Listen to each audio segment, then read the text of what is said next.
What's going on, everybody? It's your favorite dating coach, Elliot Scott, and as you can see by the title below, we are going to talk about three things that, in my opinion, if you don't have these things down, it's going to ruin the relationship, the attraction, and the possibility on where it can go.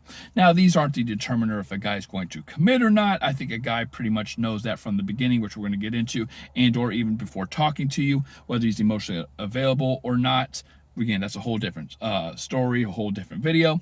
But I think if you don't at least acknowledge these three things and have some insight or level of experience with them, and you can't get them in your favor, it's going to nip you in the butt, okay? Now, if you haven't yet, please subscribe. Just click the red button below. And if you want my course, Attraction Academy, again, link is down in the description.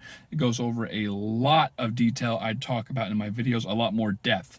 And things like that. So anyway, stop wasting your time to jump right into it. I kind of want to do these in order. The first thing is the first date or the first impression. The first impression could be the first time you meet, those sorry ass photos you have on your dating profile, whatever it is, right? And the reason this is important is guys, I guess another way of putting it is guys know what they want from you from the beginning. After the first date, a guy pretty much knows, okay, I can see this as girlfriend material. I'm just going to keep this casual. I'm kind of feeling it. I'm not feeling it. And then, again, I talk about this in my course, Attraction Academy, a lot. This is what I call perspective or context lens, meaning it's important to understand, it's important to grasp, because everything that goes through that now on is filtered through that process. So he might like you, but if he's feeling like, I don't know, well, no matter what you do, good or bad, is seen through that process of like, whatever, I don't know. Or, it's like a like bias or a dislike bias. Politicians are a great example. You can like a politician, he can do everything wrong, and you're like, okay, hey, great, still, great, good politician, and things like that, and vice versa. They could do everything right, and you're like, screw this politician. It's just a like or dislike bias. No different here.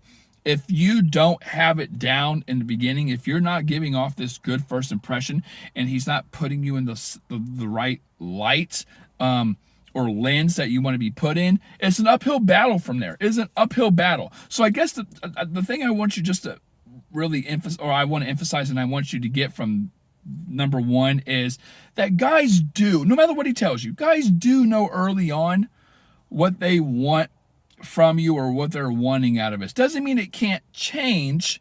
It's just very hard to do so. I told a client today that attraction is like momentum. It's like a snowball effect. If you get it going and you get it going in the beginning, it's easier and easier as it goes on. Why? Because attraction is like currency. The more you have, the more you can do.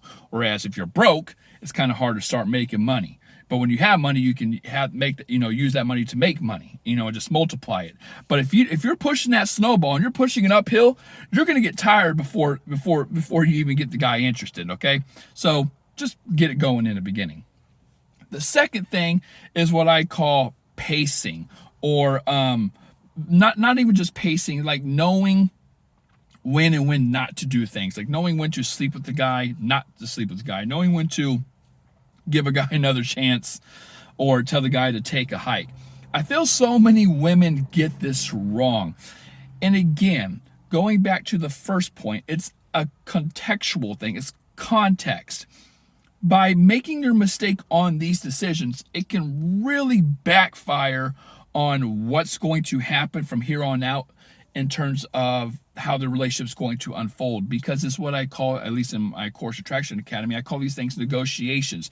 The things you allow, you disallow, the things that you kind of like throw to the wayside, you ignore, you pay attention to but don't say anything about, or vice versa. You say too much, or you bitch too much. I'm not trying to say women complain, but you get what I'm saying. Both parties can do it.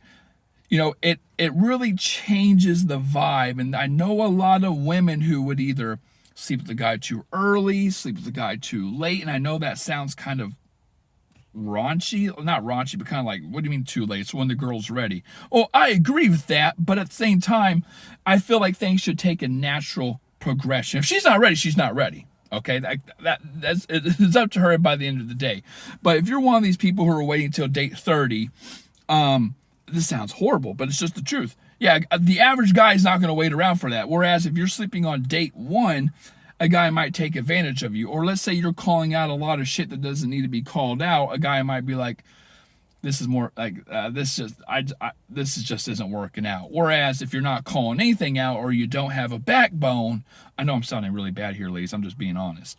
If you don't say anything at all, then he's just going to take you for granted, treat you very casual. I had a client like that today. She slept with the guy date one, which again, I'm not judging you for that. It's not even sleeping with the guy on the first date that's the problem. It's the context.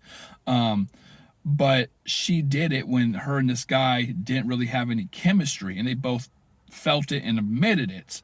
But she kept continuing, and then she's wondering why she's in the situation she's in. I'm like, well, what are you expecting? Like, why would you want him to put effort in? He said he doesn't feel it, and that you both agreed to be friends with benefits. You want casual, you're going to get treated casual, type of thing. So it's really important, ladies, to know when to do things and at the pace to do so. And then thirdly and finally, it kind of goes off that one, which is the ultimatum. Ladies, so many of you let a man slide on some bullshit. Listen, I don't care what his excuse is. I don't care if it's long distance. I don't care if he's busy. I don't care if he just got out of a relationship. You should be talking to a guy who's busy, just got out of a relationship, who's newly single, divorced, who told you he doesn't want a relationship. I don't care what his excuse is. You should be talking to guys like that anyway. If a guy tells you, I'm not ready and I just got out of a relationship, let's just take it slow. No, you say, well, you need to get ready, then you need to get yourself on the market. It's not backwards, honey. But you let so much shit slide because you like a guy, and then again, you wonder why you're in the situation you're in. It blows my mind. Women are like, well, why am I in this situation? Well, okay, let's break it down. Okay, yeah. What? He's newly single? You've been talking for 6 months? Well, yeah, why would he not go another 6 months? You're not going anywhere. It goes back down to context. Ladies, I know I'm kind of pushing this, but if you haven't got my course, please get it. I talk so much about framing, which is like micro context, and then the actual context is the macro. It's putting the framing points together to paint the bigger picture. And I talk about this stuff all the time in the course, and so many people, it just goes over their head, or they don't understand it, or they miss it, and they just, that's again why I talk about it in my course, but they wonder why they're in the situation they're in.